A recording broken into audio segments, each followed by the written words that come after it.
ಚಪಾತಿಗೆ ಒಂದು ಒಳ್ಳೆ ಕಾಂಬಿನೇಷನ್ನು ಆಲೂ ಚೋಲೆ ಮಸಾಲ ಮತ್ತು ಲೇಯರ್ ಚಪಾತಿನ ಹೇಗೆ ಮಾಡೋದು ತುಂಬ ಸಾಫ್ಟ್ ಆಗಿರುತ್ತೆ. ಸಂಜೆ ತನಕ ಇಟ್ರೂ ಸಾಫ್ಟ್ ಆಗಿರುವಂತಹ ಚಪಾತಿನ ಹೇಗೆ ಮಾಡೋದು ಅಂತ ಒಂದೇ ವಿಡಿಯೋದಲ್ಲಿ ಇವತ್ತು 2 ರೆಸಿಪಿನ ತೋರಿಸ್ತಾ ಇದ್ದೀನಿ. ಕಂಪ್ಲೀಟಾಗಿ ವಿಡಿಯೋನ ನೋಡಿ, ನಿಮಗೂ ಇಷ್ಟ ಆಗೇ ಆಗುತ್ತೆ, ನೀವು ಟ್ರೈ ಮಾಡೇ ಮಾಡ್ತೀರಾ. ಆಯಿತಾ? ಹೇಗೆ ಮಾಡೋದಂತ ನೋಡೋಣವಾ? ಮೊದಲನೇದಾಗಿ ನಾನಿಲ್ಲಿ ಒಂದು ಕುಕ್ಕರ್ಗೆ ಕಾಬೂಲ್ ಕಡಲೆನ ಹಾಕ್ತಾ ಇದ್ದೀನಿ. ಇದು ಒಂದು 5ರಿಂದ 6 ಗಂಟೆ ನೆನೆಸಿಟ್ಕೊಂಡಿರುವಂತಹದ್ದು. ಆಮೇಲೆ ಇದಕ್ಕೆ 2 ಆಲೂಗಡ್ಡೆನ ಕಟ್ ಮಾಡಿ ಹಾಕ್ಕೊಳ್ತಾ ಇದ್ದೀನಿ. ಬೇಯೋಕ್ಕೆ ಎಷ್ಟು ಬೇಕೋ ಅಷ್ಟನ್ನು ನೀರು, ರುಚಿಗೆ ತಕ್ಕಷ್ಟು ಉಪ್ಪು, ಒಂದು ಚಿಟಿಕೆ ಅರಿಶಿನ ಪುಡಿ, ಆಮೇಲೆ ಎಣ್ಣೆ, ಇವಿಷ್ಟನ್ನು ಹಾಕಿ ಕುಕ್ಕರ್ ಮುಚ್ಚಳನ ಮುಚ್ಚಿ 6ರಿಂದ 7 ವಿಸಲ್ಲು ಚೆನ್ನಾಗಿ ಕೂಗಿಸ್ಕೋಬೇಕು. ಯಾಕೆಂತಂದರೆ ಕಾಬೂಲ್ ಕಡಲೆ ಸಾಫ್ಟ್ ಆಗಬೇಕು. ಯಾವತ್ತೂ ಅಷ್ಟೇ ಕಾಳುಗಳು ಬೇಗ ಮೆತ್ತಗಾಗಲ್ಲ, ಅದಕ್ಕೆ ಜಾಸ್ತಿ ವಿಷಲ್ ಹೊಡೆಸ್ಕೊಳ್ಳಿ, ಮೆತ್ತಗಾಗತ್ತೆ. ಈ ಕಡೆ ಮಸಾಲೆಗೆ ಆಲೂ ಚೋಲೆ ಮಸಾಲಕ್ಕೆ ಮಸಾಲಾನ ರೆಡಿ ಮಾಡ್ಕೊಳ್ಳೋಣ. ಒಂದು ಪ್ಯಾನ್ಗೆ ಒಂದು ಸ್ವಲ್ಪ ಎಣ್ಣೆ ಹಾಕ್ಕೊಂಡು 1 ಚಮಚ ಧನಿಯಾ, ಅರ್ಧ ಚಮಚ ಜೀರಿಗೆ, 3ರಿಂದ 4 ಲವಂಗ, 2 ಚಕ್ಕೆ ತುಂಡು, ಆಮೇಲೆ ಒಂದೇ ಒಂದು ತುಂಡು ಚಕ್ರ ಮೊಗ್ಗೆ, ಖಾರಕ್ಕೆ ಎಷ್ಟು ಬೇಕೋ ಅಷ್ಟು ಒಣಮೆಣಸಿನ್ಕಾಯಿ, 5ರಿಂದ 6 ಎಸಳು ಬೆಳ್ಳುಳ್ಳಿ, 1 ಈರುಳ್ಳಿ, ಇವಿಷ್ಟನ್ನು ಹಾಕಿ ಚೆನ್ನಾಗಿ ಫ್ರೈ ಮಾಡ್ಕೊಳ್ಳಿ. ಆಮೇಲೆ ಒಂದು ಸ್ವಲ್ಪ ಕೊತ್ತಂಬರಿ ಸೊಪ್ಪನ್ನು ಹಾಕಿ ಇನ್ನೊಂದು ಸಲ ಫ್ರೈ ಮಾಡ್ಕೊಳ್ಳಿ. ಗ್ಯಾಸನ್ನು ಆಫ್ ಮಾಡಿಕೊಂಡು ಒಂದು ಸ್ವಲ್ಪ ತೆಂಗಿನಕಾಯಿ ತುರಿನ ಹಾಕಿ ಫ್ರೈ ಮಾಡ್ಕೊಳ್ಳಿ.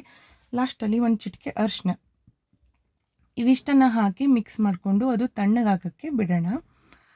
ಆಮೇಲೆ ಕುಕ್ಕರ್ ವಿಷಲ್ಲು ಹೊಡೆದಿದ್ದಾಯಿತು, ವೇಟ್ ಕೂಡ ಇಳಿದಿದ್ದಾಯಿತು. ಇದನ್ನು ನೋಡಿ, ನಾನಿಲ್ಲಿ ಆಲೂಗಡ್ಡೆ ಸಿಪ್ಪೆನ ಬಿಡಿಸ್ಕೊಂಡು ಅದನ್ನು ಪುಡಿ ಮಾಡಿ ಎತ್ತಿ ಇಟ್ಕೊಂಡಿರ್ತೀನಿ. ಆಯಿತಾ? ಈ ಕಡೆ ನೋಡಿ ಚೆನ್ನಾಗಿ ಬೆಂದಿದೆ. ಈ ಥರ ಬೆಂದಿರಬೇಕು, ಗಟ್ಟಿ ಇದ್ದರೆ ಮಸಾಲೆ ಚೆನ್ನಾಗಿ ಬರಲ್ಲ. ಈ ಕಡೆ ನಾವು ಹಿಟ್ಟನ್ನು ರೆಡಿ ಮಾಡ್ಕೊಳ್ಳೋಣ. ಚಪಾತಿಗೆ 2 ಕಪ್ ಆಗುವಷ್ಟು ಗೋಧಿ ಹಿಟ್ಟನ್ನು ತೊಗೊಂಡಿದ್ದೀನಿ. ಆಮೇಲೆ ರುಚಿಗೆ ತಕ್ಕಷ್ಟು ಉಪ್ಪು, ಒಂದು ಸ್ವಲ್ಪ ಬಿಸಿ ನೀರು. ಕಂಪಲ್ಸರಿ ಬಿಸಿ ನೀರನ್ನೇ ಹಾಕ್ಕೊಳ್ಳಿ, ತಣ್ಣೀರನ್ನು ಹಾಕಿದ್ರೆ ಚಪಾತಿ ಚೆನ್ನಾಗಿ ಬರಲ್ಲ. ಬಿಸಿನೀರನ್ನು ಹಾಕ್ಕೊಂಡು ಸಾಫ್ಟಾಗಿ ಕಲಿಸ್ಕೋಬೇಕು, ಗಟ್ಟಿಯಾಗಲ್ಲ, ಸಾಫ್ಟ್ ಇರಬೇಕು. ಸಾಫ್ಟ್ ಇದ್ದರೆ ಮಾತ್ರ ಚಪಾತಿ ಸಾಫ್ಟಾಗಿ ಬರುತ್ತೆ. ಗಟ್ಟಿಯಾಗಿ ನೀವು ಹಿಟ್ಟನ್ನು ಕಲಿಸ್ಕೊಂಡ್ರಿ ಅಂತಂದರೆ ಚಪಾತಿ ಕೂಡ ಗಟ್ಟಿಯಾಗಿಯೇ ಬರುತ್ತೆ. ಇವಾಗ ನೋಡಿ, ಈ ಕನ್ಸಿಸ್ಟೆನ್ಸಿ ಇರಬೇಕು. ಹಿಟ್ಟು ಎಷ್ಟು ಸಾಫ್ಟ್ ಆಗಿದೆ ಅಂತ ನೋಡ್ತಾ ಇದ್ದೀರಲ್ವಾ? ಇವಾಗ ಒಂದು ಸ್ವಲ್ಪ ಎಣ್ಣೆನ ಹಾಕಿ ಇನ್ನೊಂದು ಸಲ ಚೆನ್ನಾಗಿ ನಾದಿ, ಈ ಹಂತಕ್ಕೆ ಬಂದ ಮೇಲೆ ಒಂದು ಸ್ವಲ್ಪ ಎಣ್ಣೆನ ಹಾಕಿ ಮೇಲ್ಗಡೆ ಸವರಿ ಒಂದು ಮುಕ್ಕಾಲು ಗಂಟೆ ಹಿಟ್ಟನ್ನು ಚೆನ್ನಾಗಿ ನೆನೆಯೋಕ್ಕೆ ಬಿಡೋಣ. ಈ ಕಡೆ ಆಲೂಗಡ್ಡೆನ ನಾನಿಲ್ಲಿ ಪುಡಿ ಮಾಡಿಟ್ಕೊಂಡಿದ್ದೆ ಅಂತ ಹೇಳಿದ್ನಲ್ವ, ಅದನ್ನು ನೋಡ್ತೀರಿ. ಆಮೇಲೆ ಮಸಾಲಾನ ರುಬ್ಕೊಂಡು ಬಂದಿದ್ದಾಯಿತು. 1 ಈರುಳ್ಳಿ ಮತ್ತು 1 ಟೊಮೆಟೊನ ಹೆಚ್ಚಿ ಇಟ್ಕೊಂಡಿದ್ದೀನಿ. ಒಂದು ಪ್ಯಾನ್ಗೆ ಎಣ್ಣೆನ ಹಾಕಿ ಈರುಳ್ಳಿ ಮತ್ತು ಟೊಮೆಟೊನ ಹಾಕಿ ಚೆನ್ನಾಗಿ ಫ್ರೈ ಮಾಡ್ಕೊಳ್ತಾ ಇದ್ದೀನಿ. ಆಮೇಲೆ ರುಬ್ಬಿಟ್ಕೊಂಡಿರುವಂತಹ ಮಸಾಲೆನ ಹಾಕಿ ಇನ್ನೊಂದು ಸಲ ಚೆನ್ನಾಗಿ ಮಿಕ್ಸ್ ಮಾಡ್ಕೊಳ್ಳೋಣ. ರುಚಿಗೆ ತಕ್ಕಷ್ಟು ಉಪ್ಪು ಮತ್ತು ಒಂದು ಅರ್ಧ ಟೇಬಲ್ ಸ್ಪೂನ್ ಆಗುವಷ್ಟು ಬೆಲ್ಲನ ನಾನಿಲ್ಲಿ ಹಾಕ್ಕೊಳ್ತಾ ಇದ್ದೀನಿ. ಇದಕ್ಕೆ ಹುಳಿಗೆ ಮತ್ತಿನ್ನೇನು ಬೇಡ, ಟೊಮೆಟೊ ಹಾಕಿದ್ವಲ್ಲ ಅದೇ ಸಾಕಾಗತ್ತೆ. ಒಂದು ಸ್ವಲ್ಪ ಗರಂ ಮಸಾಲ ಮತ್ತು ನಾನಿಲ್ಲಿ ಶಾಹಿ ಪನ್ನೀರ್ ಮಸಾಲಾನ ಹಾಕ್ಕೊಳ್ತಾ ಇದ್ದೀನಿ. ಇದೆರಡು ಕಂಪ್ಲೀಟ್ಲಿ ಆಪ್ಷನಲ್ಲು, ನಿಮಗೆ ಬೇಕಿದ್ರೆ ಮಾತ್ರ ನೀವು ಹಾಕ್ಕೋಬಹುದು. ಅದೆರಡನ್ನ ಹಾಕಿ ಚೆನ್ನಾಗಿ ಮಿಕ್ಸ್ ಮಾಡಿ ಒಂದು ಮುಚ್ಚಳನ ಮುಚ್ಚಿ ಈ ಥರ ಎಣ್ಣೆ ಬಿಟ್ಕೊಳ್ಳೋ ತನಕ ಇದನ್ನು ಫ್ರೈ ಮಾಡ್ಕೋಬೇಕಾಗತ್ತೆ. ಆಮೇಲೆ ಬೇಯಿಸಿಟ್ಕೊಂಡಿರುವಂತಹ ಕಾಳು ಮತ್ತು ಹೋಳನ್ನು ಹಾಕಿ ಚೆನ್ನಾಗಿ ಮಿಕ್ಸ್ ಮಾಡಿಕೊಂಡು ಮತ್ತೆ ಇದನ್ನು ಕುದಿಸ್ಕೊಳ್ಳೋಣ.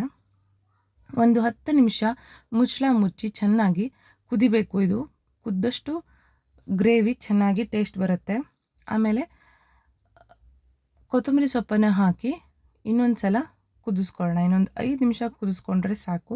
ಕೊತ್ತಂಬರಿ ಸೊಪ್ಪನ್ನು ಹಾಕಿ ಮಿಕ್ಸ್ ಮಾಡಿ 5 ನಿಮಿಷ ಮುಚ್ಚಳ ಮುಚ್ಚಿ ಕುದಿಸ್ಕೊಂಡ್ರೆ ಸೂಪರ್ ಆಗಿರುವಂತಹ ಆಲೂ ಚೋಲೆ ಮಸಾಲ ರೆಡಿ ಆಯಿತು.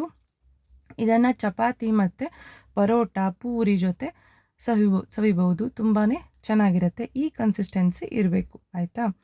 ಈ ಕಡೆ ಚಪಾತಿ ಹಿಟ್ಟು ಕೂಡ ಚೆನ್ನಾಗಿ ನೆಂದಿದೆ ನೋಡಿ, ಈ ಥರ ಸಾಫ್ಟ್ ಆಗಿದೆ ಚಪಾತಿ ಹಿಟ್ಟು.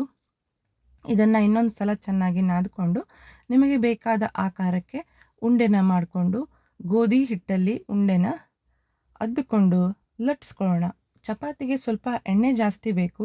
ಎಣ್ಣೆ ಜಾಸ್ತಿ ಇದ್ದರೆ ಮಾತ್ರ ಚಪಾತಿ ಸಾಫ್ಟಾಗಿ ಬರುತ್ತೆ. ಇವಾಗ ಉಂಡೆನ ಲಟ್ಸ್ಕೊಂಡು ಎಣ್ಣೆನ ಹಾಕ್ಕೋಬೇಕು. ಚಪಾತಿ ಯಾವತ್ತೂ ಅಷ್ಟೇ ಎಣ್ಣೆ ಸ್ವಲ್ಪ ಜಾಸ್ತಿ ಇದ್ದರೆ ಅಪರೂಪಕ್ಕೆ ಮಾಡೋದಲ್ವಾ, ಏನು ತೊಂದರೆ ಆಗಲ್ಲ ಬಿಡಿ. ಫಸ್ಟ್ ಲೇಯರ್ನ ಈ ಥರ ಮಡ್ಚ್ಕೋಬೇಕು. ಮಡ್ಚ್ಕೊಂಡು ಮತ್ತೆ ಎಣ್ಣೆನ ಹಾಕಿ ಟ್ರಯಾಂಗಲ್ ಶೇಪಲ್ಲಿ ಇನ್ನೊಂದು ಲೇಯರಲ್ಲಾಗಿ ಮಡ್ಚ್ಕೋಬೇಕು. ಮಡ್ಚ್ಕೊಂಡು ಮತ್ತೆ ವಾಪಸ್ ಗೋಧಿ ಹಿಟ್ಟಲ್ಲಿ ಅದ್ದಿ ಚಪಾತಿನ ತೆಳ್ಳಗೆ ಲಟ್ಸ್ಕೋಬೇಕು. ಎಷ್ಟಾಗತ್ತೆ ಅಷ್ಟು ಚೆನ್ನಾಗಿ ತೆಳ್ಳಗೆ ಲಟ್ಸ್ಕೊಳ್ಳಿ. ದಪ್ಪ ಇರಬಾರ್ದು. ಚಪಾತಿ ಯಾವತ್ತೂ ತೆಳ್ಳಗಿರಬೇಕು. ತೆಳ್ಳಗಿದ್ದರೆ ಒಳಗಡೆ ಪದರು ಚೆನ್ನಾಗಿ ಬಿಟ್ಕೊಳ್ಳುತ್ತೆ. ಆಮೇಲೆ ಈ ಕಡೆ ಒಂದು ಕಾವಲಿಗೆ ಎಣ್ಣೆನ ಹಚ್ಕೊಂಡು ಕಾವಲಿ ಬಿಸಿ ಆದಮೇಲೆ ಲಟ್ಸ್ಕೊಂಡಿರುವಂತಹ ಚಪಾತಿನ ಹಾಕಿ ಬೇಯಿಸ್ಕೊಳ್ಳೋಣ. ಬೇಯಿಸ್ಕೊಳ್ಬೇಕಿದ್ರೆ ಎರಡೂ ಸೈಡು ಅಷ್ಟೇ ಸ್ವಲ್ಪ ಎಣ್ಣೆನ ಹಾಕಿ, ಜಾಸ್ತಿ ಏನು ಬೇಡ, ಒಂದು ಅರ್ಧ ಸ್ಪೂನು ಬೇಡ, ಸ್ವಲ್ಪ ಎಣ್ಣೆನ ಹಾಕಿ ಎರಡೂ ಸೈಡು ಚೆನ್ನಾಗಿ ಸವರ್ಕೋಬೇಕು ಎಣ್ಣೆನ. ನೋಡಿ ಚಪಾತಿ ಉಬ್ತಾ ಇದೆ. ವಿಡಿಯೋ ಮಾಡಬೇಕಿದ್ರೆ ಯಾವತ್ತೂ ಈ ಥರ ಎಡವಟ್ಟುಗಳಾಗೋದು ಸಹಜ. ಪೂರಿ ಆಗಲಿ ಚಪಾತಿ ಆಗಲಿ ಯಾವುದೇ ಆದ್ರೂ ವಿಡಿಯೋ ಮಾಡಬೇಕು. ವಿಡಿಯೋದಲ್ಲಿ ಚೆನ್ನಾಗಿ ಉಬ್ಬಿರೋ ಚಪಾತಿನ ತೋರಿಸೋಣ ಅಂತ ಅಂದರೆ ಮುದ್ದಾಮ್ ಆವತ್ತೇ ಕೈ ಕೊಡುತ್ತೆ. ಇವೆಲ್ಲವೂ ಉಬ್ಬದೇ ಇಲ್ಲ. ಪೂರಿನೂ ಅಷ್ಟೇ, ಈ ಥರ ಚಪಾತಿನೂ ಅಷ್ಟೇ. ಆದರೂ ಪರವಾಗಿಲ್ಲ, ಒಂದು ಸ್ವಲ್ಪ ಉಬ್ಬಿತು. ಈ ಥರ ಕಂಪ್ಲೀಟ್ ಉಬ್ಬಿ ಬಂದರೆ ಒಳಗಡೆ ಫುಲ್ ಪದರ ಬಿಡುತ್ತೆ. ಇದು ಒಂದು ಅರ್ಧಂಬರ್ಧ ಪದರ ಬಿಟ್ಟಿದೆ. ಯಾಕಂತಂದರೆ ಕಂಪ್ಲೀಟಾಗಿ ಉಬ್ಬಲೇ ಇಲ್ಲ, ಯಾಕೋ ಗೊತ್ತಿಲ್ಲ. ಆದರೆ ಈ ಟೈಪಲ್ಲಿ ನೀವು ಮಾಡಿ ಖಂಡಿತವಾಗ್ಲೂ ಪದರ ಚಪಾತಿ ಬಂದೇ ಬರುತ್ತೆ. ನೋಡಿ ಆಗಿರುವಂತಹ ಚಪಾತಿ ಕೂಡ ರೆಡಿ ಆಯಿತು. ಎಷ್ಟು ಸಾಫ್ಟಾಗಿ ಲೇಯರ್ ಆಗಿ ಬಂದಿದೆ ಅಂತ ನೋಡಿ. ಇವಾಗ ಇದನ್ನು ಆಲೂ ಛೋಲೆ ಮಸಾಲದೊಂದಿಗೆ ತಿಂತಾ ಇದ್ದರೆ ರುಚಿ ತುಂಬ ಚೆನ್ನಾಗಿರುತ್ತೆ. ಈ ವಿಡಿಯೋ ನಿಮಗೆಲ್ಲ ಇಷ್ಟ ಆಗಿದೆ ಅಂತ ಅಂದ್ಕೊಳ್ತೀನಿ. ಇಷ್ಟ ಆದರೆ ಆದಷ್ಟು ಜನಕ್ಕೆ ಶೇರ್ ಮಾಡಿ, ಲೈಕ್ ಮಾಡಿ ಹಾಗೂ ಸಬ್ಸ್ಕ್ರೈಬ್ ಮಾಡಿ.